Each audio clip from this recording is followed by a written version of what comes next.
everybody. My name is Dr. Derek Ganong, and I would like to welcome you to the 2021 Gene Harris Jazz Festival. Our continuing mission is to support the comprehensive music education at Boise State University and to provide enrichment opportunities for our community and schools. This is only possible through the support of our patrons, community, and university. Thank you for empowering us. So today, I would like to welcome one of Treasure Valley's own, David Gluck. I'd like to welcome him here today. He's one of the most important figures in jazz education and performing in the Treasure Valley, and I consider him to be one of our biggest assets here. Although he wouldn't let you know that himself. He's probably shaking his head right now. He's so awesome, though, that I insisted that we hire him as our drum set instructor for this year at Boise State University. And I've had him in for master classes, and he's amazing. But a little bit about Dave Gluck here. He's a founding member and percussionist of the internationally renowned Rhythm and Brass, as well as the Dallas Brass. And he's been critically acclaimed by such publications as the New York Times, Entertainment Weekly, and Downbeat Magazine. He has 10 recordings, is published by Hal Leonard, Universal Editions, Potenza Music, and he co-authored an award-winning book called Rhythms of the Game, The Link Between Musical and Athletic Performance. He did this with former New York Yankee Bernie Williams, and the foreword was written by Paul Simon, and so I'm sure we're going to hear about that. So before moving to Idaho, Dave was a full-time professor of studio composition at SUNY Purchase in New York City, and he is originally from the New York area, and he currently teaches full-time at the Idaho Arts Charter School in Nampa, where he's doing really cool things. And he's also a percussion teacher at NNU, Northwest Nazarene University in Nampa, and he's our drum set instructor. Dave is sponsored by the Yamaha Corporation, Zildjian, Diodaro Evans, and Innovative Percussion, and he's an internationally featured soloist and clinician. Now I can breathe. So I'd like to welcome Dave Gluck to the interview stage. Dave, how are you? I'm doing great, Derek, on this snowy evening.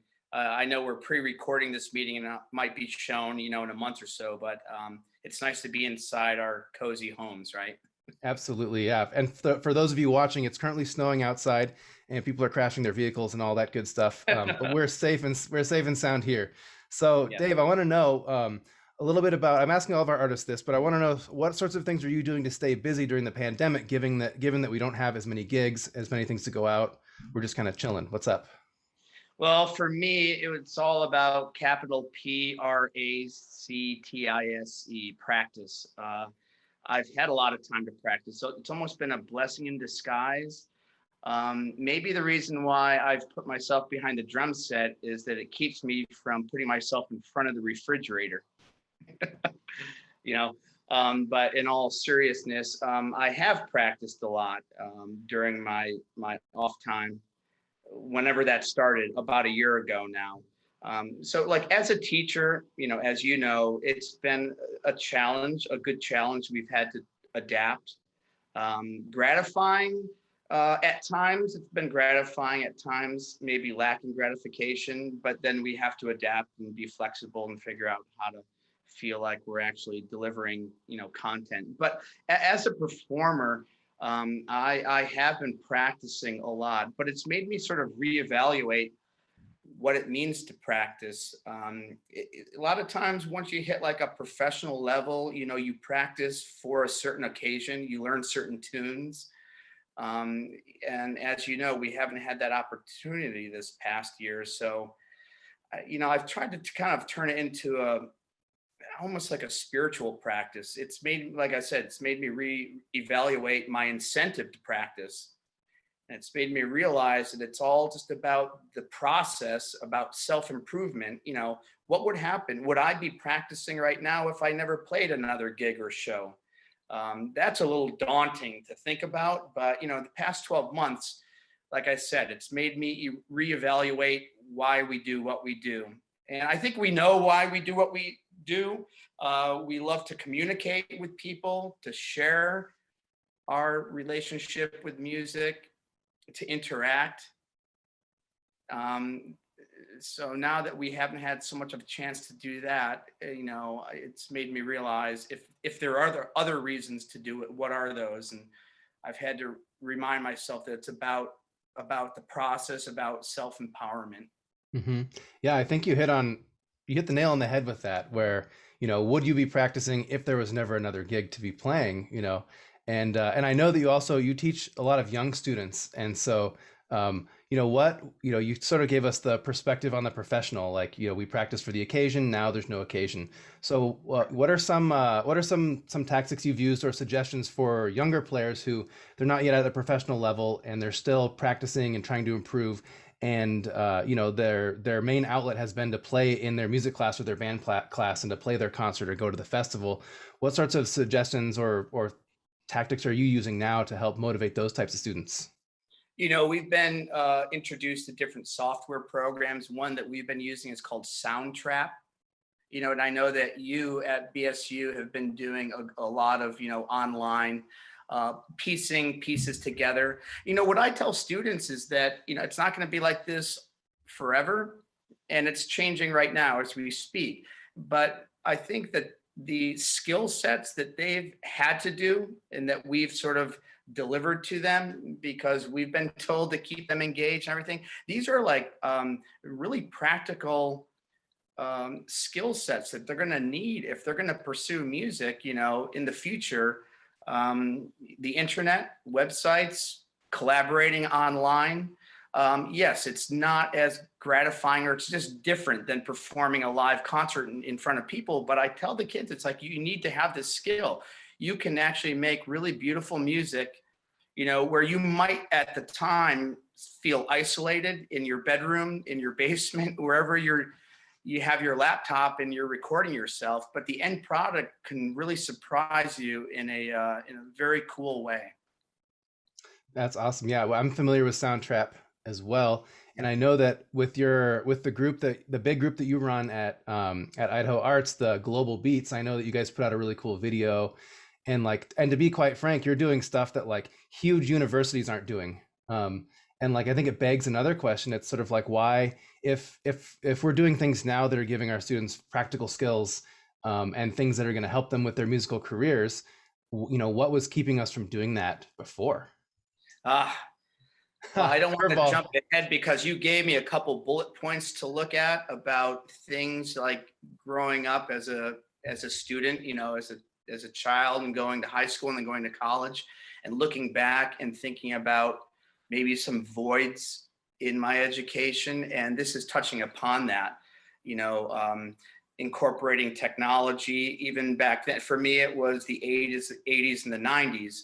But I wish that in my curriculums, whether it was high school or more specifically college, that there was more of a music entrepreneurship, track to the degree, or electives I could take, and music business. Nowadays, they're rampant. So this whole online thing that we've been forced to do more than ever before, some of these programs, I think, have had the opportunity to really beef up their content and their delivery. Mhm. But we can get back to that. But I think you do have to be very flexible and diverse, and wear a lot of different hats at different times.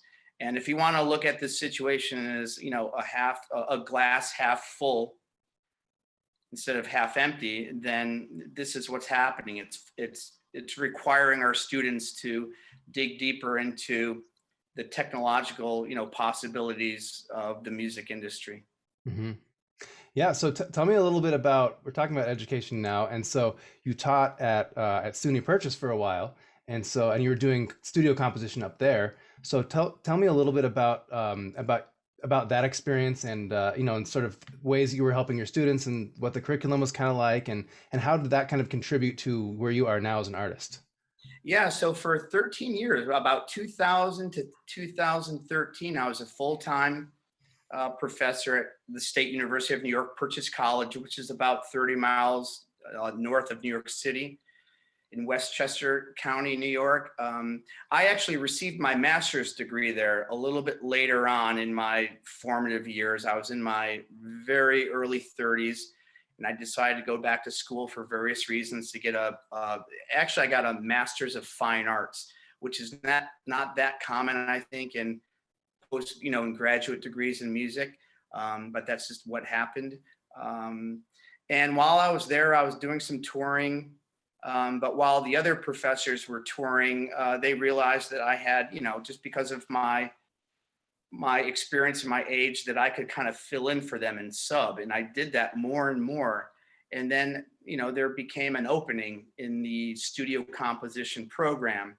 And I was told that I should put in an application. And to make a long story short, I got the position and I spent 13 years, and it was wonderful. But the irony is that I might have taught like 2 or 3 drum set lessons for 13 years at Purchase. My responsibility was teaching young singer-songwriters, typically pianists, guitarists, some laptop musicians, and then every now and then we would have a cellist who says, "Oh, I love to write songs on the cello, and I actually sing while I, play the cello part." So I was teaching them composition, but more in a popular vein. How do you write successful pop tunes that are intelligent and that actually have a lot of internal arranging going on? So I kind of bridged the gap between pop music and more serious academic music. I used, at the time, I remember talking about the Beatles' Sgt. Pepper's album, and to me, OK Computer by Radiohead was a really intelligent pop album. Flaming Lips. I just used a bunch of stuff. I would go from talking about Beck and Radiohead to Miles Davis, Gil Evans, Sketches of Spain in the same lecture. So it fit me like a glove, because that's where I live in my musical world in my head. Mm-hmm. There are 2 types of music, good and bad, or maybe, music that you relate to and music that you don't. So I just took all the music that I related to, and I created like lesson plans to kind of draw parallels where you wouldn't think parallels necessarily existed between genres. Uh-huh. Well, I mean, so that kind of segues. So now global beats. Yeah. So, I came out to Idaho in 2013 to be closer to my boys. My boys moved out here a year and a half before that. So that was one of the biggest personal changes in my life. I don't want to go too deep into everything I experienced. It's all good, but I'm just talking about transitional adjustment. I taught at a couple elementary schools for a year, and then somehow, well, I know how it happened, but this little school in Nampa, Idaho, this wonderful charter school called Idaho Arts Charter School that has 5 full-time music faculty members. Who would have thought that a smaller charter school in Nampa, Idaho would have so much art, anyways, I joined in 2000, I think the fall of 2014. And they allowed me a little bit of leeway to kind of create some classes that I thought the students would benefit from. And one of them was called World Percussion. It was a music elective for high school kids. And I taught it for the first year. And every now and then a student would say, "This is a cool class, but like I play cello or I play clarinet or I'm a singer. So I don't know why we're spending all this time learning like rhythms and patterns, rhythmical patterns from around the world." I go, "Folks, these patterns don't just exist in this classroom called World Percussion. You can take these ideas and this sensibility to rhythm and apply it to your own instrument." So I vividly actually remember there was a Friday in the spring semester where I said, "Okay, at this point for the last month, every Friday, you're going to bring in whatever instrument is your main instrument." I did. I had a clarinet, trumpet, keyboard, upright bass. And I started, playing. I remember playing some Latin clave rhythms, 2-3-3-2, rumba, son, bossa nova. And I said, "All right, you play these notes in a G minor scale to this bass player." And it's like, "All right, I'm going to teach you a G minor 9 chord on the piano." Everybody's playing these patterns. And then one kid had a bit of experience with improvising within a certain mode. And he started improvising before we knew it. Like we had this jam going on. And this light bulb went off in my head. It's like, okay, I'm going to go to my administration at the end of this year and going, "Can I just simply rename this class?" Actually, I didn't really have a name yet. That summer, I wanted to come up with a name for like an ensemble, probably like what they have at Berkeley or all these great colleges that have these mixed instrumentation where anything goes. It's a fusion between world music, jazz, pop, whatnot. So I said, let me try to do this at the high school level. So I came up with the name Global Beats, and that summer I composed maybe 3 or 4 pieces for them. That was 2014. Now we have almost 40 pieces that I've written for them. And they are challenging. They're odd metered. We can go anywhere from, something that sounds calypso to reggae to Middle Eastern to Afro-Cuban to Frank Zappa. And so the bar is really high, and I've been pushing them every year. The instrumentation changes. It's an ensemble that you have to audition for, and the first couple of years it seemed like it was more upperclassmen, juniors, and seniors. But this year it's like a mixture of freshman, sophomore, junior, senior, and it's been a wonderful journey, an incredible journey. And it doesn't seem like I'm working during that period when I'm with Global Beats, because depending on whether we have a drummer that year or not, I'll be the drummer. So I'm sort of like, back in the day, in baseball, when you had a manager who also played on the team, like that man, it was like a manager player. Mm-hmm. So I'm sort of conducting and teaching the kids, more likely than not, behind the drum set. And I think they appreciate that, the fact that I'm in there, right there, doing it with them. Right, become side by side, experiential Yeah. almost. Yeah, Yeah. that's super cool. So, and I know you put out a really cool video during the pandemic of that group. And was recording that group something you had done before, or was that a new thing? No, we have, I can't recall totally accurately, but I'm going to think maybe 5 or 6 like studio quality, semi-professional or professional level recordings, because we have a recording, capabilities at our school. I have a colleague who is a professional engineer who's also on staff. He's also the tech person, JD Stefan. Mm-hmm. And he's recorded us in different ways. But I believe the recording you're talking about, and this year was different. This is the first year that Global Beats has ever done cover tunes. This summer, I just started listening to some of my old playlists, like pieces I've listened to in high school. So we've done covers of U2, The Police, and The Doors this semester. I don't know how that happened, but I believe the recording you're talking about is New Year's Day by U2, which came out in 1983. And we required this, we purchased this microphone. I don't know all the technique behind this microphone, but when you do it properly, it's all about spatial, like the old jazz recordings, right? Where if you wanted the clarinet to sound more prominent in the mix, it physically had to be closer to the cone, Mm-hmm. right? And then the banjo back there and the trombone. So that's how we did that recording. It was all done live. So the kids, it was a hybrid mindset for the kids. It's like a live performance, and half studio. It was intense. It's like, okay, well, if you make a mistake, your track is not isolated. We're going to have to go back and start again. So the pressure was on. And I told the kids, it's like, we're not looking for a perfect recording. I don't know what a perfect recording is. I just told them to stay relaxed and to just play with confidence and, let your personality out. And it came out pretty well. And then, so that was the recording. And then the video, because of all the restrictions with COVID, we had to have masks on. So we went with that theme. If you look at the lyrics to New Year's Day, it's all about the solidarity movement, actually, in Poland, like breaking through, getting through something, breaking through a wall.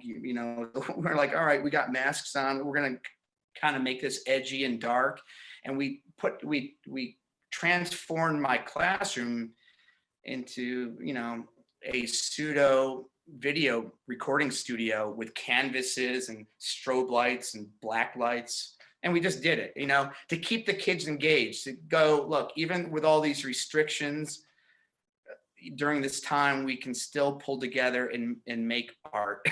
Mm-hmm. That's fantastic. Cool. And you talked about like telling them to be relaxed, right? So Yeah. this is another good segue, because I want you to tell our audience a little bit about the book that you co-authored. Oh, okay. Yeah. So this was a very surreal time in my life, because being from central New York, Utica, New York, my other passion in life other than music is sports. My two sports are baseball and hockey, but I grew up a hardcore New York Yankees fan. Um, in 2009, I'm in my office at SUNY Purchase College, and I get a knock on my door, and it's this person named Bernie Williams. At the time, my oldest son, Julian, had a poster of him on his bedroom wall.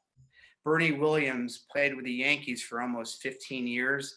His last game was in 2006. He didn't officially retire until 2015. That's just his personality. But anyways, he showed up at my door, and it's like I thought I was dreaming. I literally, Derek, I went home that night, and I was in the shower, and I saw a little bruise on my right thigh because for the 15 minutes he was in my room, I was pinching my thigh trying to wake myself up. That I wish I had a picture of that, because it's about the size of a dime. I kept pinching myself because he was one of my baseball heroes. So a quick background on Bernie Williams: he retired from Major League Baseball. Well, he stopped playing in 2006, and he lived in the vicinity of SUNY Purchase. He wanted to go back to school and to continue his studies in music.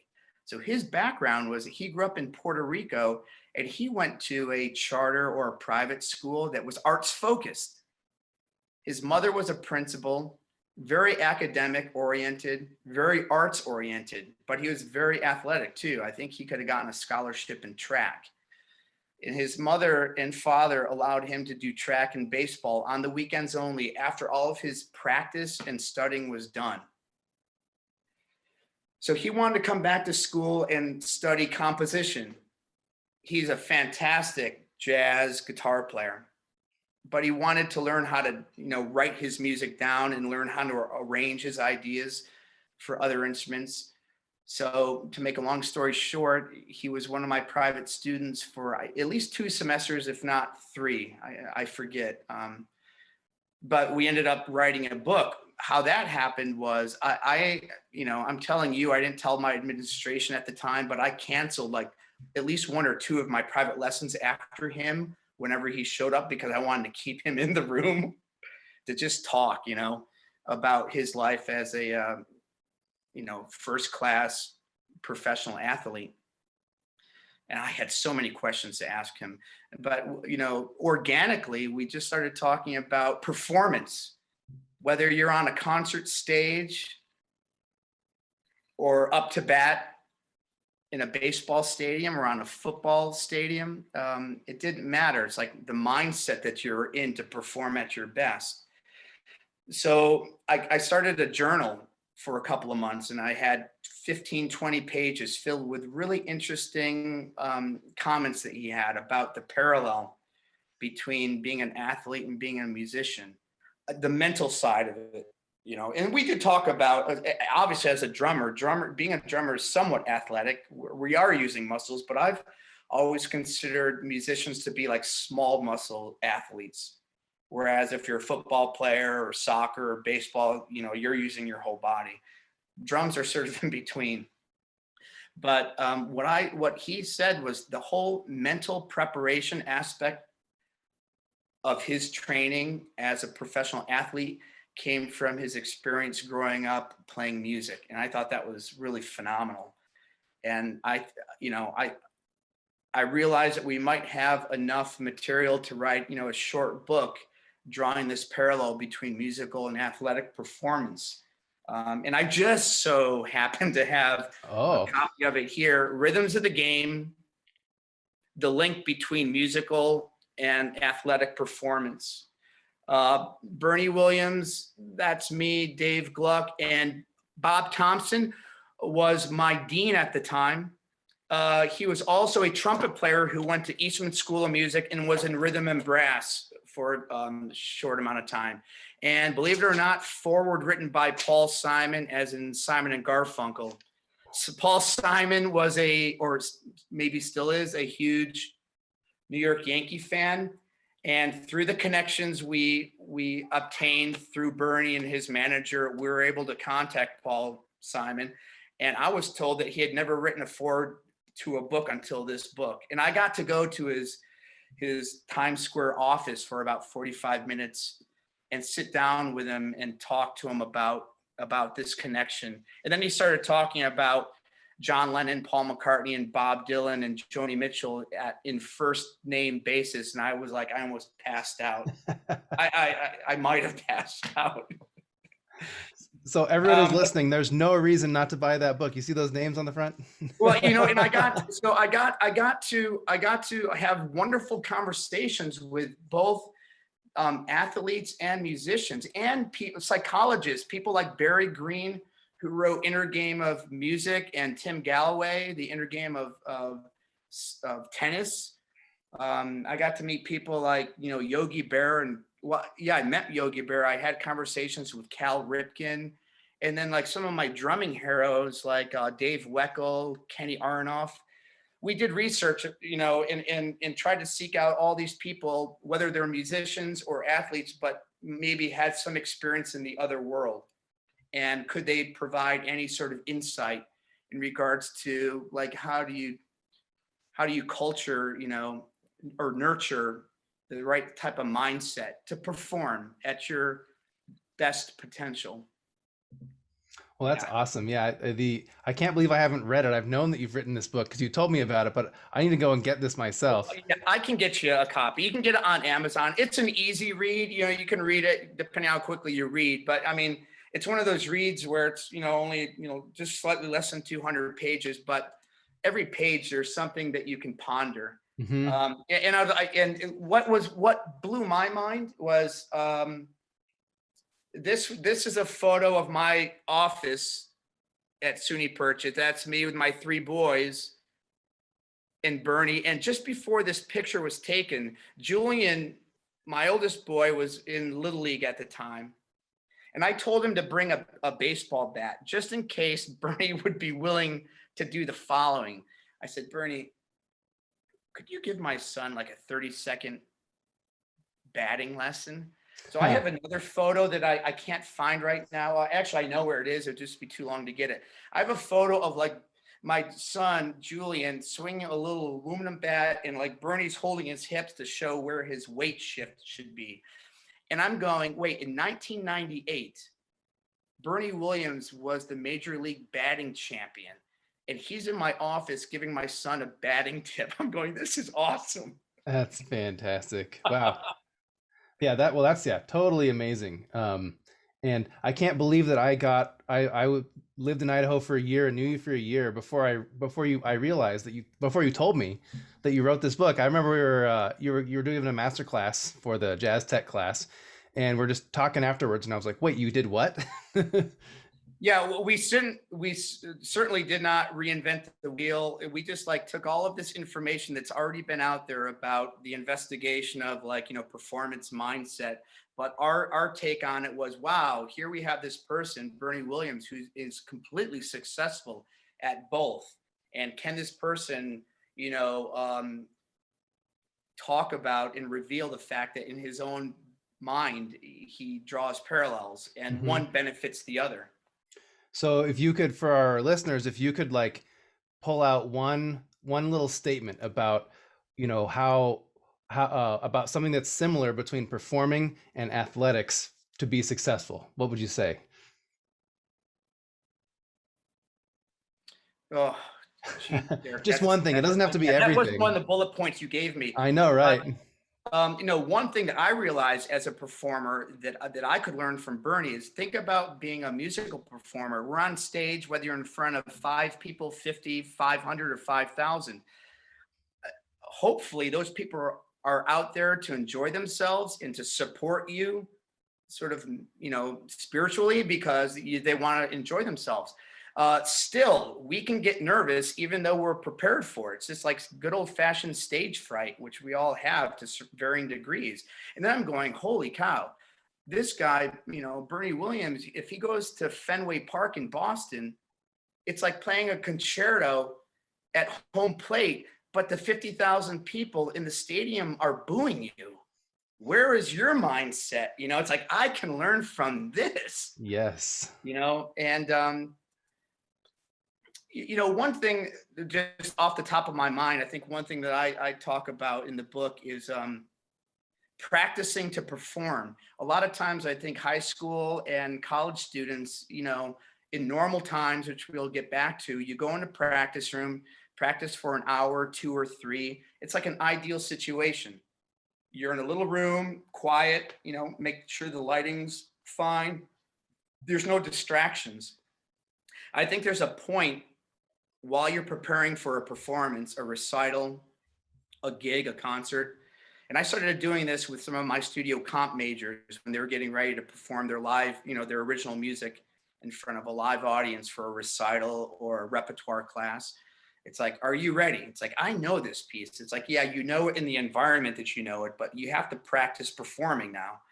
So there were times where I would have a person being playing piano or guitar, singing, and all of a sudden I'd go to the lights and I'd turn them on and off, or I'd have a radio and I'd turn the radio on, or I would just tap them on the shoulder. Some kind of distraction that will occur in performance. They do, or the elderly woman in the front row who decides to unwrap a piece of hard candy and there's all this crumble. So I talked a lot with Bernie about how he's able to deal with distractions. And all ball players, all athletes, I think, do it different ways. Some of them are able to void them out. Some of them let them come through and go out. Some of them even get hyped up if there's distractions. Bernie was one who was able to tone it out or tune it out. But I went to the extreme where I had one piano studio composition major play a tune. And they did pretty well. Not the first time, but maybe the third time. And I put headphones on them and I slowly turned on like another piece of music in a different key just to see if they could stay. And it got a little rocky, but they did it. And I said, if you can train yourself to perform with distractions or, to practice with distractions, I'm not suggesting that, the first time you put a new trumpet etude on your, music stand that you play with distractions. No, you got to go through the whole process. But before you perform, you kind of have to test the waters. How well do I know this piece? Because I've seen it a lot of times. It's like my junior year at college, I thought I was so ready, but I had never taken my marimba or the drum set to the little stage in the different room where I was going to play. I felt like a fish out of water. Everything felt differently. So I think we have to practice to perform. Oops. Mm-hmm. There's the picture, right? So, yeah. So speaking of distractions, brass players. So you played with Rhythm and Brass, Dallas Brass. So tell us a little bit about that experience, because it's not necessarily, it's not your standard jazz experience to play with, effectively with like a brass quintet or a brass group. Yeah. So, I graduated from Ithaca College in Central New York, and then I immediately went down to the University of North Texas. I got a teaching assistantship to be a percussion TA there. And I was only there a semester and a half, and then I got a call from somebody I didn't know saying, would you be interested in auditioning for this group called the Dallas Brass? I didn't have any idea what this was. And then I soon realized, or, did some research. They sent me recordings and some demo videos. They were a very successful touring brass quintet that played, a combination of classical, American songbook type things, Tin Pan Alley, ragtime, stuff like that. And I was impressed with the quality of playing and the quality of everything, just the whole musical presentation. And it's like, I asked them, it's like, how'd you get my name? And here's the moral of the story that I could talk to students about. How'd you get my name? I asked the person who called me. Oh, well, there was a friend of mine who actually used to be in this group, who is a professor up at Ithaca College, where I just came from. And he ended up being my advisor. He was a trumpet player. And it's like, he gave us your name. It's like, wow. Okay, I'm glad that happened. Why did that happen? I remember thinking about how important that was. So as a student, I always brought my A game as much as I could. And by the time I was a junior or senior, I was doing some jazz gigs with some professors at the college. So, the moral of the story there is that, I'd like to think that I created an opportunity for myself by just, being serious and bringing my A game to a situation. I basically gave another human being the opportunity to recommend me or give me an opportunity. So for students in high school and college, it's like it's starting right now. Bring forth your best effort, because you never know when someone else can give you the opportunity if you're deserving of it. So that's how I made the connection. So I auditioned for the group, and it went well. And I remember, so I never graduated from University of North Texas. I went through about maybe 1/3 of the degree. And I remember my parents were not so pleased, because it's like, oh, now you got to go to grad school and get a degree. It's like, well, I was going to grad school to get a degree so I could like perform. So this has just happened in an order that I didn't think it was going to happen in. So I remember, the day putting clothes into a suitcase and flying from Dallas to like Des Moines, Iowa, and going, oh my gosh, really? Somebody just paid for my plane flight and I'm putting clothes in a suitcase to go perform a concert. This is cool. So, that happened for, I want to say about 2 years. And then several members of that group, for various reasons, but most of them being musical, we wanted to just go off and do something similar but different. And that's how rhythm and brass became to be. We took a year and a half off or so, tried to make ends meet, pay the bills. I wrote a lot of music for the group. I mean, ironically, the drummer was for several years the main arranger, composer for the group. I don't know how that happened. Maybe I just had too much time on my hands. But so 4 members of Dallas Brass became rhythm and brass, and we were able to maintain a Yamaha connection. So that was good. That kind of catapulted us into doing conferences like MENC, all those things. So yeah, for almost like 15 years of my life, that's what I did. Was I traveled with 5 brass players buzzing mouthpieces in caravans. You know what I'm talking about, Derek. Go for it. Yeah. So but can you buzz for me right now? Go. For 5 seconds. Okay, now folks, times that by 5 in a caravan. And that's what I dealt with. But boy, did I learn how disciplined they were. I was playing with the brass players of like the top echelon, at least in my mind. But I think your question was like, with my training, I mean, I think I was good for the gig, because, my passion, at least in the past several years since I've been out to Idaho, is mostly playing like jazz drums, jazz fusion. But I have a strong background in marimba playing and more classical music, so I could cover the book. My setup was like, a drum set in front of me, that maybe glockenspiel over here and a xylophone there, sort of like a pit, like a Broadway show type thing. But you're right, it was very different, because in high school and college, I was either in a rock band or a large jazz ensemble or a jazz quartet, where the rhythm came from, the pulse came from the bass player, either electric or acoustic, and guitar or piano. Alex Shuhan, the French horn player, would go back and forth between piano and French horn, but our amazing tubist, Charles Villarubia, played tuba. Rhythm section players in a jazz group or rock band, we don't necessarily have to breathe to play. That sounds ridiculous, because we're human beings. We have to breathe, but you know what I mean. Brass player, the phrasing is affected by the quality of breath and where you breathe.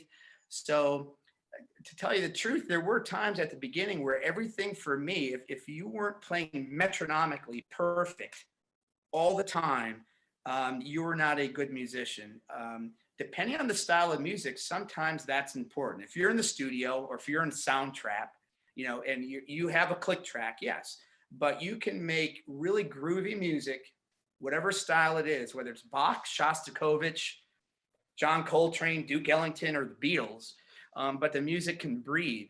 So I really learned a lot about phrasing from playing with brass players. And, every now and then, it seemed like once every couple of months, we would be like a guest ensemble in front of an orchestra. And that was a completely different phenomenon for me, a beast, trying to play good time, but also there's an ebb and flow with the orchestra. So, it was frustrating at times. And I think it was just my lack of understanding the large musical scope of what phrasing and timing and the big picture can be. So I remember during those formative years, that was probably one of the most profound things I learned, was to breathe as a percussionist, as a drummer. You can still have good time, even if you have to play metronomic time. If you're breathing with the phrase, it affects in a very subtle way, sometimes not so subtle, your articulation. You know that, yeah. Mm-hmm. Absolutely. That's fantastic. So speaking of being the main composer and arranger, tell us a little bit about the Canyon County Connection. Ah, yeah, the group that is, and first of all, thank you, Derek, for the invitation to be a part of this year's, Gene Harris. I'm honored and thrilled and humbled. Um, this is a new group that I put together. I have my own group that's been a part of festivals in the past. Out of lack of creativity, I just call it the David Gluck Band, which is actually all the music that I compose for Global Beats. But it's like, I want to take this stuff out in public with professional musicians. So we put this stuff together. It's kind of hard to pinpoint stylistically, like I mentioned. But this time around, it's like, let me put together just a real solid jazz quartet, rhythm section players. And it turned out, Jimmy Lawrence, because he did some work at BSU. He's a music teacher at South Middle School in Nampa, a fine, fine, fine jazz pianist, drummer, guitarist. Steve Prager, who's relatively new in town. He came from Oregon. He's a top-notch jazz guitarist. Bill Lyles, Crazy Bill, what a beautiful bass player who digs in. We got together just because we know each other. It's like, let's jam a little bit. It's like, this is working, the chemistry. Canyon County Jazz Connection. Canyon County, because three of us live in Canyon County right now, whether we want to or not. No, I love Canyon County. Bill lives in Boise, but he's got family out here or relatives. So the Canyon County Jazz Connection. We got together and I said, hey, we're going to do the Gene Harris, Jazz Fest. We're going to put on a live in studio, set, have it be recorded. Okay, what kind of repertoire do we want to do? My gut feeling told me, all right, we're four musicians who are passionate about playing jazz, but jazz is a huge umbrella term. What if we all chose, and anything goes, as long as it falls on, unless we can turn it into some kind of jazz format. Everybody bring 3 tunes to the table. We had no idea what we were going to bring.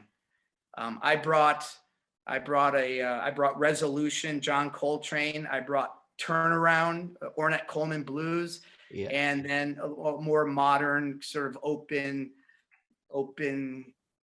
funk, if you want to call it funk. I don't know what it is. It's Pat Metheny, Steve Swallow, John Schofield, and Bill Stewart off of the I Can See Your House from Here album, 1994. ECM et al., right? Yeah, yep. Steve brought, he's a big Wes Montgomery fan, so he brought 4 on 6, the theme to The Odd Couple, Russell Malone version of it.